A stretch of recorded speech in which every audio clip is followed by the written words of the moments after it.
दोस्तों नमस्कार। मैं ना सुनांजलि कथा कहानी और उपन्यास के संग के साथ पुनः हाजिर हूँ। दोस्तों इस समय हम लोग सुन रहे हैं उपन्यास ट्वेल्थ फेल, जिसे लिखा है अनुराग पाठक ने। दोस्तों मैं इस उपन्यास के वाचन के क्रम में अब तक 28 भागों का वाचन कर चुका हूँ। आइए आज सुनते हैं इसके 29वें भाग का वाचन मेरे अर्थात ना सुनांजलि के स्वर में।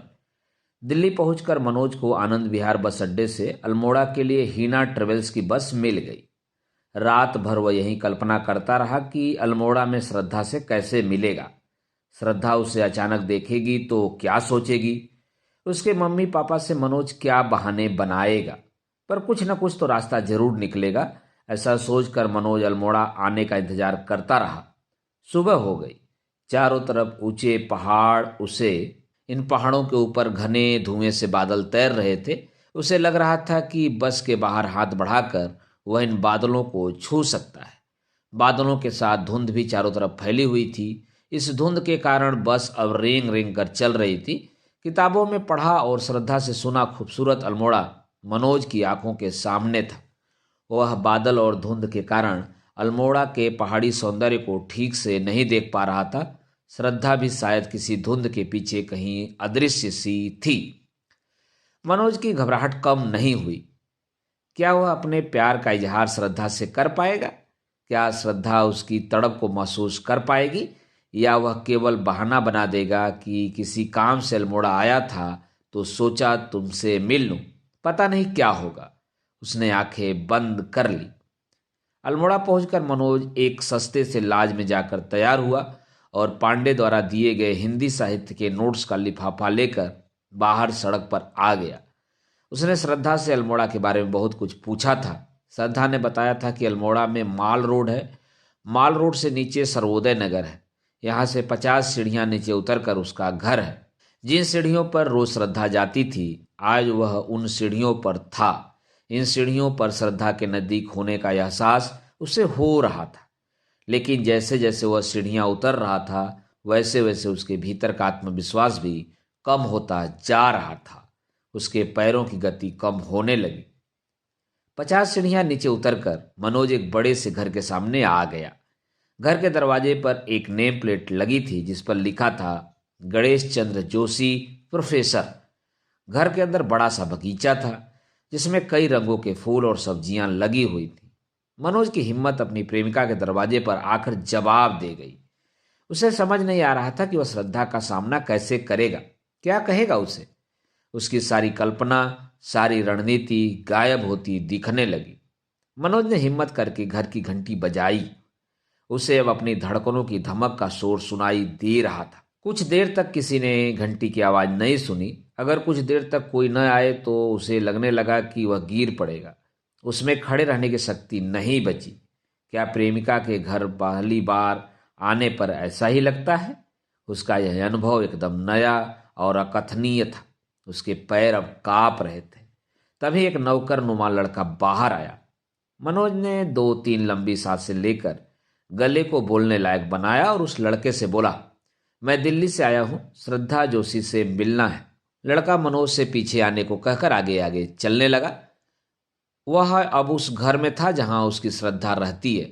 अब वह उस बगीचे से गुजर रहा था जिसका एक एक पौधा, गुलाब, गेंद, सेवंती के फूल श्रद्धा के हाथ के स्पर्श से खिलखिला रहे थे।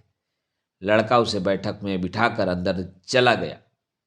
मनोज को कांच की अलमारी में वाद विवाद, निबंध, गायन प्रतियोगिता में जीती ढेर सारी ट्रॉफियां और कप दिखाई दिए।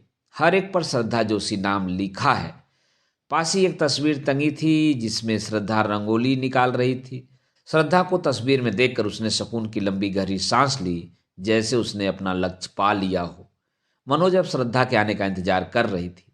उसकी आंखें, उसका चेहरा, उसका मन उसके कंट्रोल में नहीं था। श्रद्धा का अब तक कोई अता पता नहीं था। उसकी नजरें श्रद्धा को ढूंढ रही थी। उसके कान श्रद्धा की आवाज सुनने को तरस रहे थे। तभी अंदर से श्रद्धा की मम्मी आ गई। मनोज ने श्रद्धा की मम्मी को नमस्ते किया। आंटी जी, मैं दिल्ली में श्रद्धा के साथ पढ़ता था। श्रद्धा की मम्मी ने अभी तक श्रद्धा को नहीं बुलाया था।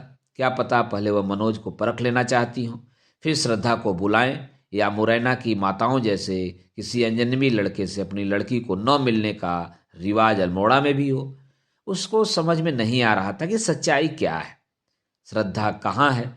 ऐसा तो नहीं कि श्रद्धा घर में ही न हो, कहीं बाहर गई हो।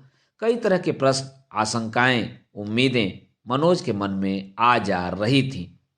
तुम दिल्ली के रहने वाले हो? श्रद्धा की मम्मी ने मनोज से पूछा। उसे अब मम्मी का जवाब देने थे। मैं ग्वालियर का रहने वाला हूँ, मनोज ने छोटा सा उत्तर दिया। मनोज मम्मी से ज्यादा बात करना नहीं चाहता था, पर मम्मी के पास आज शायद पर्याप्त समय था। ग्वालियर, भिंड, मुरैना तो बहुत नाम सुना है, मम्मी ने मनोज से कहा।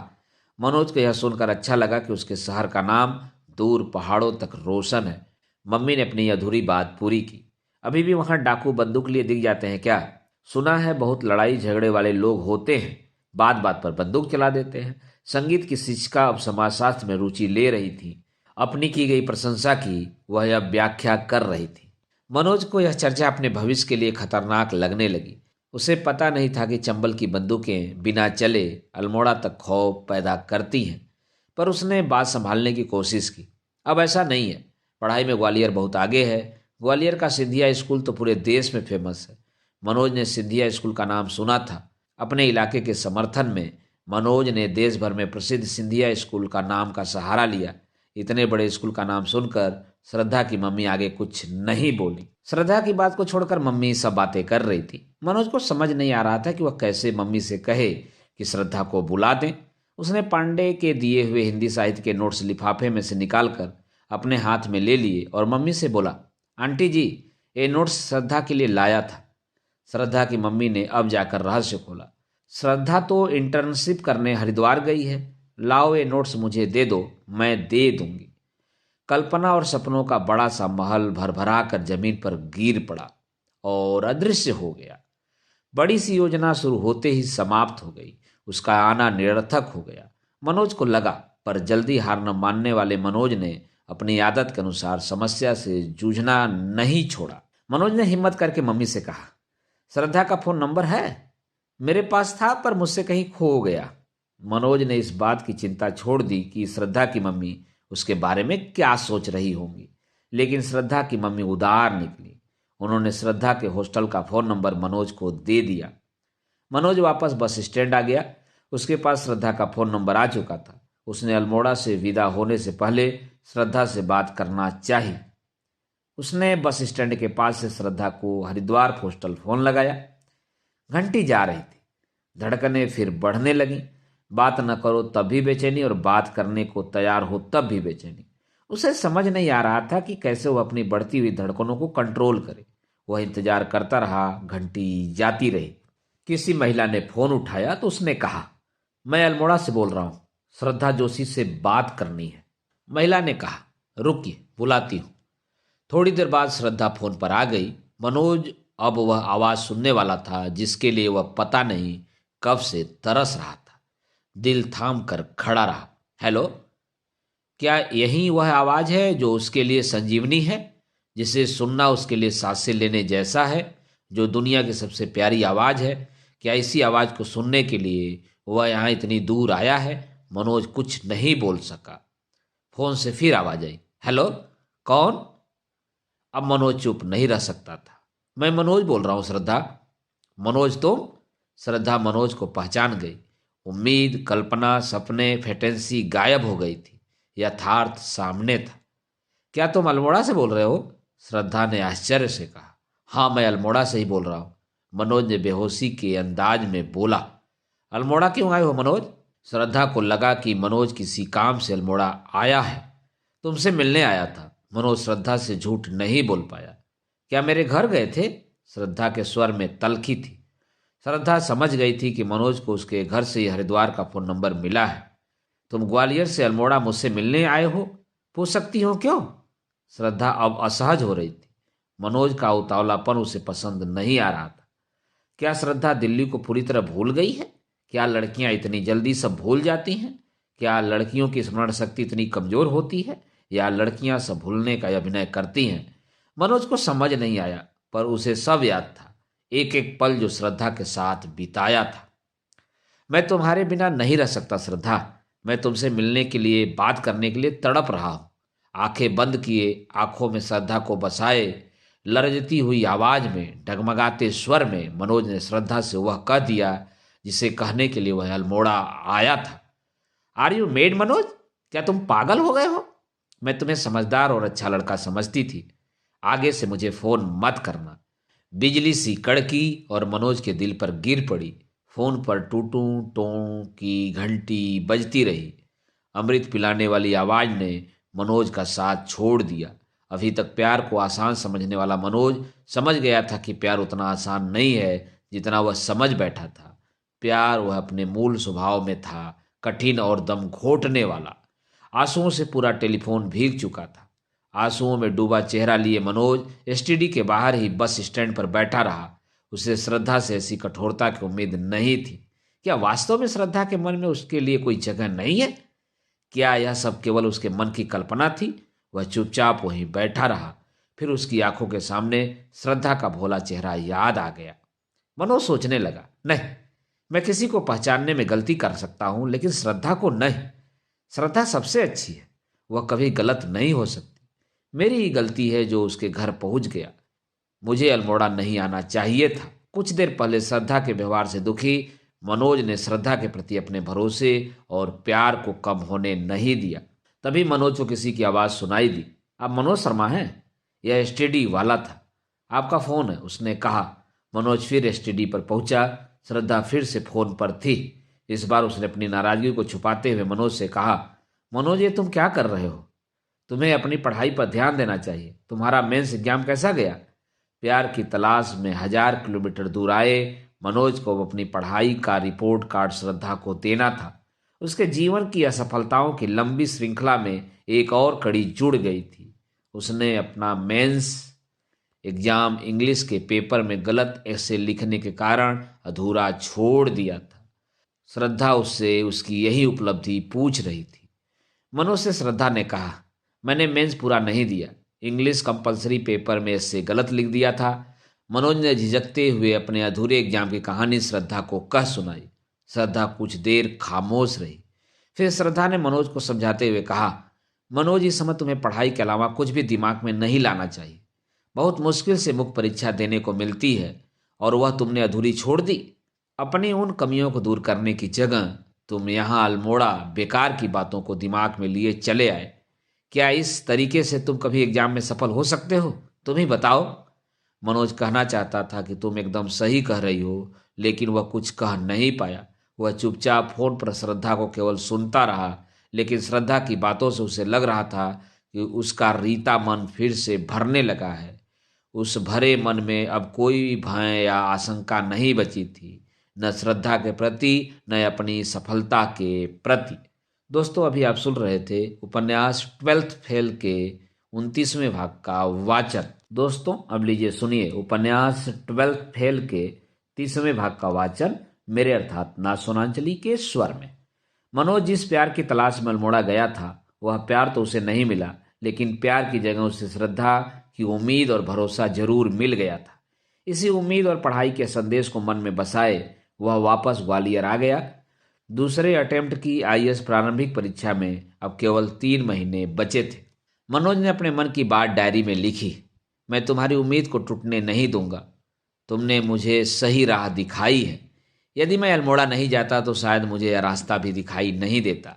अब मेहनत के दिन आ गए हैं। अब मुझे लगातार मेहनत करना चाहिए। दिन के 11 बज चुके थे। मनोज और पांडे ने तय किया कि वे दोनों आज लगातार शाम तक पढ़ेंगे। साथ के कमरों में अश्विन, नवनीत और गुप्ता भी पढ़ रहे थे। तभी पीली कोठी के नीचे की एसटीडी पर योगिता का फोन आ गया। योगिता ने फोन पर कहा कि वह मिलने आ रही है। पांडे का दिन भर पढ़ने का विचार पीछे छूट गया। पांडे ने नहा धोकर जींस टी शर्ट पहनी और योगिता का इंतजार करने लगा। देखने के लिए सामने इतिहास की किताब खुली थी, लेकिन पांडे उस किताब में कुछ पढ़ नहीं रहा था। पांडे ने व्यर्थ खुली किताब को कष्ट देना बंद कर दिया और किताब बंद करके रख दी। पूरी दोपहर ऐसे इंतजार करते हुए उसकी कट गई, पर योगिता नहीं आई, न पढ़ाई हुई। वह कभी छत पर जाता, कभी नीचे। वह पीली कोठी में योगिता के इंतजार में मचलते भूत की तरह भटकता रहा। पांडे ने प्रेमिका के इंतजार का कठिन समय काटने के लिए दूसरे लड़कों के कमरों में ताक झाक शुरू कर दी। अश्विन और नवनीत पढ़ाई कर रहे थे। उससे बात करने के मूड में कोई नहीं था। योगिता अभी तक नहीं आई थी। पांडे को अभी कुछ और वक्त बिताना था, इसलिए वह नवनीत के कमरे में चला गया। पांडे को देखकर नवनीत ने कोई प्रतिक्रिया नहीं दी। अर्थात नवनीत नहीं चाहता था कि पांडे वहां खड़ा रहकर उसकी पढ़ाई डिस्टर्ब करे। कुछ देर नवनीत का सपाट चेहरा बना रहा तो पांडे समझ गया कि नवनीत चाह रहा है कि पांडे वहां से चला जाए। पांडे अपने मन में नवनीत को गालियां देता हुआ उसके कमरे से बाहर चला गया। इन पूरे 4-5 घंटे में पांडे ने एक अक्षर भी नहीं पढ़ा। 5 बजे योगिता आई। प्रेमी पांडे ने 4-5 घंटे बाद राहत की सांस ली। योगिता ने बड़ी सी आंखें नचाते हुए कहा, सॉरी लेट हो गई, 20 तारीख को मेरी दीदी की शादी है। इतना कहकर योगिता ने शादी का एक कार्ड निकालकर पांडे के सामने टेबल पर रख दिया। योगिता ने मुस्कुराकर दोनों से कहा, आप दोनों शादी में जरूर आइएगा। इतना कहकर योगिता चली गई। 5 घंटे के इंतजार के बाद पांडे को अपनी प्रेमिका का 5 मिनट का साथ भी नसीब नहीं हुआ। पर 5 मिनट का साथ भी विरही प्रेमी को जीवित रखने के लिए पर्याप्त था। वह लंबी सांस लेकर पलंग पर लेट गया। यह सुख की सांस थी। उसने महसूस किया कि अब वह पढ़ सकता है। आईएएस की प्रीलिम्स के लिए अब माहौल सकारात्मक है। उसने किताब उठा ली। 10 मिनट किताब पकड़े रहने के बाद पांडे ने योगिता की दीदी की शादी का कार्ड उठा लिया और उसे बहुत बारीकी से निहारता रहा। फिर उसकी इच्छा हुई कि अब टेप पर गाने सुने जाएं। उसने फिर से मोहब्बतें फिल्म का गाना लगा दिया। सोनी सोनी अखियों वाली गाने की आवाज़ फुल थी। शायद पास के कमरे में नवनीत को इस गाने से पढ़ाई में डिस्टर्ब हो रहा था। नवनीत ने आकर मनोज से कहा, मनोज गाने की आवाज़ कम कर दो। मनोज ने गाने की आवाज़ कम कर दी। नवनीत मनोज को धन्यवाद देकर वापस अपने कमरे में चला गया। पांडे ने मनोज से कहा, ये नवनीत पढ़ने का अभिनय बहुत करते हैं। क्या हम पढ़ाई नहीं करते? हम तो गाने से भी डिस्टर्ब नहीं होते। उल्टे जब गाना चलता है तो हम और अच्छा पढ़ते हैं। पांडे ने उसके बाद नवनीत को मन भर गालियां दी। दोस्तों, अभी आप सुन रहे थे 12th फेल उपन्यास के 30वें भाग का वाचन। दोस्तों, अब लीजिए सुनिए उपन्यास 12th फेल के 31वें भाग का वाचन मेरे अर्थात नाथ सोनांचली के स्वर में। मनोज के पैसे खत्म हो गए थे। उसे पता चला कि पिता गांव आए हैं तो वह पिता से मिलने और आगे की पढ़ाई के लिए पैसे लेने गांव चला गया।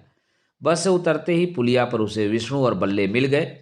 विष्णु सरकारी स्कूल में संविदा शिक्षक बन गया था। मनोज को देखते ही विष्णु बोला, क्यों मनोज आ गया? कब तक बनेगा डिप्टी कलेक्टर? बहुत साल हो गए अब तो। मनोज को उम्मीद नहीं थी कि गांव में प्रवेश करते ही उसे इस तरह का व्यंग सुनना पड़ जाएगा। उसने विष्णु को समझाते हुए कहा, हो जाएगा गोविंद, समय लगता है। पर विष्णु अपने पुराने 12th फेल का दोस्त का स्तर जानता था। विष्णु मानता था कि मनोज सिर्फ मस्ती मजे के लिए ग्वालियर में रह रहा है।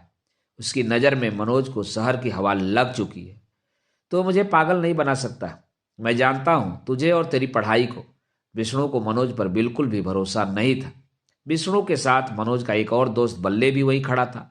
बल्ले ने टेम्पो चलाना बंद कर दिया था। वह जौरा में कंस्ट्रक्शन का काम करने लगा था। उसने मनोज पर व्यंग करते हुए कहा, जे मूछे काय कटा लई, चश्मा लगाए ले हो। मोय तो ते लक्षण ठीक ना लग रहे हो। मोय तो लगाते कि तैने मोड़ी फसाई ले है ग्वालियर में। देखिए भैया, नाक न कटाए दिए गांव की। सिंधी पंजाबिन के चक्कर में तो न फंस गयो। मनोज को बल्ले की बात बुरी लगी, लेकिन उसने बल्ले की बात को अनसुना कर दिया। मनोज अपने दोस्तों से बिना कुछ कहे अपने घर की ओर बढ़ गया। पिता कमरे के बाहर बरामदे में अपने कागज लिए बैठे थे। दीपक कहीं बाहर गया हुआ था। माँ पड़ोस में चर्चा के लिए गई थी। छोटी बहन रजनी ने मनोज को देखा तो दौड़कर भैया के गले लग गई। गांव आते ही मनोज को लगा कि श्रद्धा कितनी दूर की कल्पना है। वह श्रद्धा का घर और उसका खूबसूरत शहर अल्मोड़ा देख आया था। श्रद्धा के शहर और उसके घर के सामने मनोज का यह घर, उसका गांव कितना घटिया, कितना कमजोर है। यहाँ इस माहौल में जहाँ किसी को बात करने की तमीज नहीं है, सब गंदा बोलते हैं, व्यंग करते हैं। कहाँ श्रद्धा का घर, कहाँ उसके पढ़े लिखे माता पिता और कहाँ उसका गांव। उसके घर का यह माहौल उसे समझ नहीं आ रहा था कि श्रद्धा को लेकर उसकी कल्पना कितनी अव्यवहारिक है। पिता के पास पहुंचकर मनोज ने उनके पैर छुए और जमीन पर बैठ गया। पिता ने उसे देखा तो हुंकारते हुए बोले, हूँ कब आए हो? मनोज के जवाब का इंतजार किए बिना पिता ने अपनी बात कहनी शुरू कर दी। अब वे फिर मेरी ट्रांसफ़र करबो चाह रहे हैं। देखें कैसे करते हैं।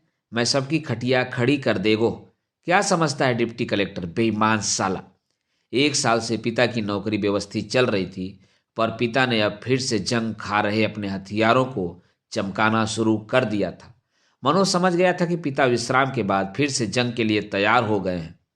कभी भी वह फिर से सस्पेंड हो सकते हैं। मनोज ने आज पहली बार अपने पिता से घर की अर्थव्यवस्था को ठीक बनाए रखने की विनती की। पापा, 2-3 साल ठीक से नौकरी कर लो। मेरी पढ़ाई चल रही है, दिल्ली जाऊंगा कोचिंग के लिए। दिल्ली में पैसों की जरूरत पड़ेगी। लेकिन इस तरह की विनतियों का असर पिता पर कभी नहीं हुआ।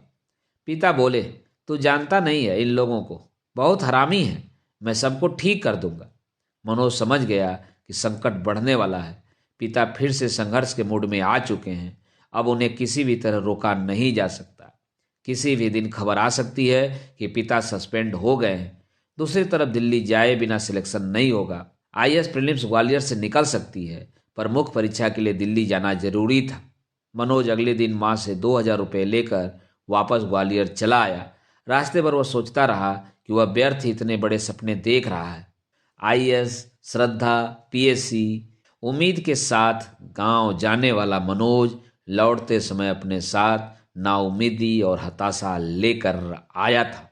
दोस्तों, अभी आप सुन रहे थे उपन्यास 12th फेल के 31वें भाग का वाचन। दोस्तों, अब लीजिए सुनिए उपन्यास 12th फेल के 32वें भाग का वाचन मेरे अर्थात ना सोनांचली के स्वर में। योगिता की दीदी की शादी में जाने के लिए पांडे और मनोज तैयार हो गए। आश्विन के पास लाल रंग की मारुति कार थी। कार से प्रेमिका के यहाँ जाने से पांडे का प्रभाव बढ़ता, इसलिए पांडे ने योगिता की दीदी की शादी में जाने के लिए आश्विन को भी तैयार कर लिया। शादी के सुस्वादु भोजन के बदले अपनी कार ले जाने को आश्विन तैयार हो गया। पांडे, मनोज और आश्विन तीनों शादी में पहुंच गए। योगिता ने तीनों मेहमानों का स्वागत किया। पांडे आज योगिता के सौंदर्य को देखकर आश्चर्यचकित रह गया। वह अपनी पसंद पर गर्व कर रहा था। उसने अश्विन को कोहनी मारते हुए कहा, देखो अश्विन, योगिता कितनी सुंदर है। अश्विन स्पष्ट उद्देश्य से आया था। उसे इन सब बेकार की बातों में कोई रुचि नहीं थी। उसने व्यर्थ समय बर्बाद नहीं किया। वह खाने के स्टॉल तलाशने लगा और अपनी प्लेट सजा के पांडे के पास आकर खड़ा हो गया। अश्विन ने कहा, पांडे, मटर पनीर अच्छा बना हुआ है, तुम भी प्लेट ले लो। ज़्यादा वक्त बर्बाद करने की जरूरत नहीं है, चलकर पढ़ना भी है। अश्विन ने पांडे को इस रोमांटिक मौके पर पढ़ाई की याद दिला दी, पर पांडे की भूख प्यास मर चुकी थी। पढ़ाई वह भूल चुका था। वह चारों तरफ चहकती हुई, मुस्कुराती हुई योगिता को ही देख रहा था। योगिता कभी मेहमानों से बात करती, कभी किसी बात पर हंसती दिखाई देती। पांडे ने इस बार मनोज से कहा, देखो मनोज, योगिता कितनी खुश है। मनोज ने पांडे को संतुष्ट किया। मुझे तो लगता है कि वह तुम्हारे आने के कारण ही ज्यादा खुश है। उसकी खुशी छुपाए नहीं छुप रही है। अश्विन ने बहुत दिनों से दही बाड़ा नहीं खाया था। उसने दही बाड़ा खाते हुए कहा, पांडे, दही बाड़ा बड़ा अच्छा बना है, खाओगे? योगिता के सौंदर्य में डूबने के कारण पांडे को भूख नहीं लग रही थी। तुम ठूस लो पहले, पांडे ने अश्विन से गुर्राते हुए कहा। मनोज कहीं खोया हुआ था। पांडे की नज़र सिर्फ योगिता पर टिकी हुई थी, हंसती और खिलखिलाती बड़ी बड़ी आंखों वाली योगिता पर। उत्सव और सौंदर्य के इस माहौल में मनोज को श्रद्धा की याद सताने लगी। एक प्रेमी अपनी दूरस्थ प्रेमिका को याद कर रहा था, दूसरा प्रेमी अपने निकटस्थ प्रेमिका को निहार रहा था। पांडे इस निष्कर्ष पर पहुंच चुका था कि योगिता उसी के कारण आज बेहद खुश है। अश्विन के मुंह में कड़ी और चावल भरे हुए थे। वह पांडे की बात पर हंसना चाहता था, पर इस डर से चुप रहा कि हंसने से उसके मुंह से कड़ी चावल गिर जाएंगे। पर फिर भी मुंह में कड़ी चावल भरे हुए ही अश्विन ने मजबूरी में अपने मन की बात कह दी, पांडे, तुम्हारी आंखें फूट गई हैं क्या? अश्विन बिन बुलाई शादी में केवल भोजन करने आया था, पर वह अपने दूसरे दायित्व भी निभाना चाहता था। उसने पांडे को यथार्थ के दर्शन कराने का अपना दायित्व निभाया। पांडे को समझ नहीं आया कि अश्विन क्या कहना चाहता है। उसने अश्विन से गुस्से में पूछा, उल्टी सीधी बातें बहुत करते हो। तुम्हें यहाँ लाकर हमने बहुत बड़ी गलती कर दी। बताओ अब क्या कहना चाहते हो? अश्विन की नज़र बारीक थी। उसने पांडे को वह दिखाया जो प्यार में अंधा पांडे नहीं देख पा रहा था। अश्विन ने चाशनी वाले गरम गुलाब जामुन का आनंद लेते हुए पांडे से कहा, योगिता तुम्हारे कारण नहीं चहक रही है पांडे। वो देखो, काले कोट में तुमसे लंबा और सुंदर लड़का खड़ा है, उसके कारण चहक रही है। पांडे और मनोज ने देखा कि योगिता एक स्मार्ट लड़के से हंस हंस कर बात कर रही है। बात करते करते कभी योगिता शर्मा जाती, कभी मुस्कुरा जाती। पांडे ने अश्विन का विरोध किया। अश्विन, तुम विघ्न संतोषी हो। यहाँ कई लोग हैं जो योगिता के मेहमान हैं। हंसकर बात करना मेहमान का धर्म है। मत मानो पांडे, यदि नहीं मानना है तो, पर उस लड़के से ही चक्कर है योगिता का। तुम बेकार ही बीच में कूद रहे हो, अश्विन ने आत्मविश्वास से कहा। पांडे अब चौकन्ना हो गया। अश्विन की लगाई आग अब भड़क रही थी।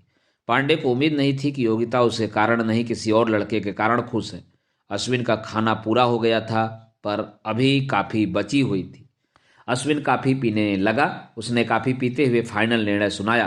पांडे, तुम्हारा अब कोई काम नहीं है। तुम्हारी योगिता ने तुमसे ज्यादा स्मार्ट और संभावनाशील लड़का ढूंढ लिया है। पांडे अब तनाव में था। उसने चिढ़कर कहा, मैं नहीं मानता तुम्हारी बात, मैं खुद पता लगाता हूं। मनोज रोकता रहा पांडे को, पर पांडे वहां पहुंच गया जहां योगिता उस लड़के से बात कर रही थी। मनोज को डर था कि पांडे कहीं कोई बवंडर न कर दे।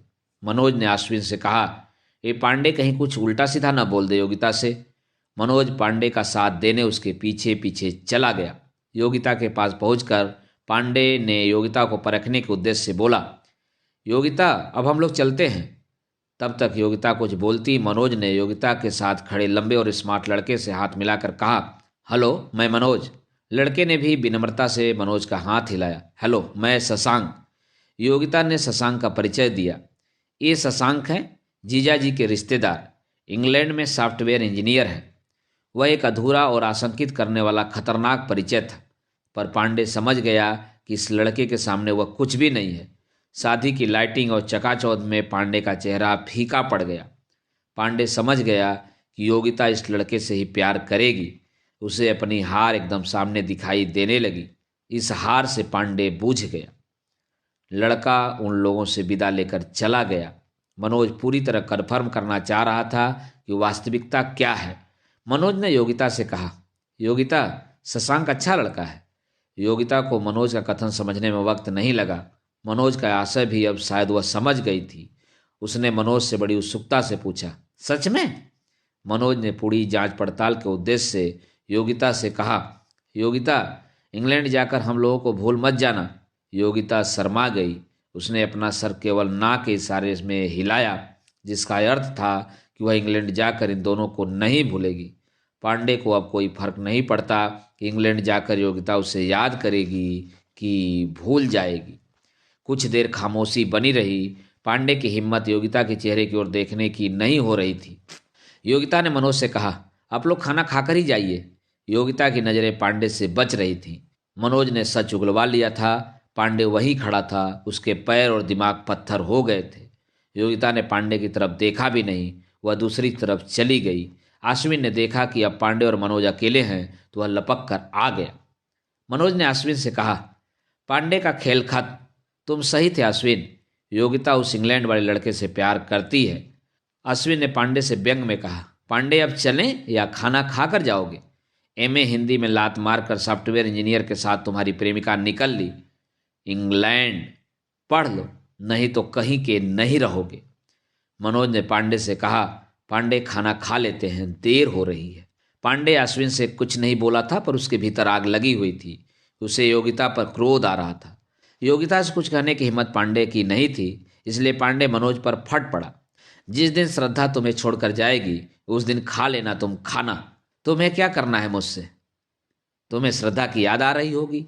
जाओ, तुम श्रद्धा को फोन कराओ। मेरी चिंता करने की तुम्हें जरूरत नहीं है। पांडे ने अपने लूट चुके प्यार का गुस्सा मनोज पर उतार दिया। मनोज समझ गया कि इस समय पांडे से कुछ भी कहना खतरे से खाली नहीं है। अश्विन पांडे को दूर खींचकर ले गया। मनोज वहीं खड़ा रहा। दूर स्टेज पर कमबख्त इश्क है जो सारा जहां है वो गाने पर कुछ लोग डांस कर रहे थे। मनोज को सुखविंदर और आशा भोसले के इस गाने से जैसे नशा हो गया। अपने अधूरे इश्क में मनोज फिर से डूब गया। मनोज को लग रहा था कि यह गाना जैसे उसी के लिए गाया जा रहा है।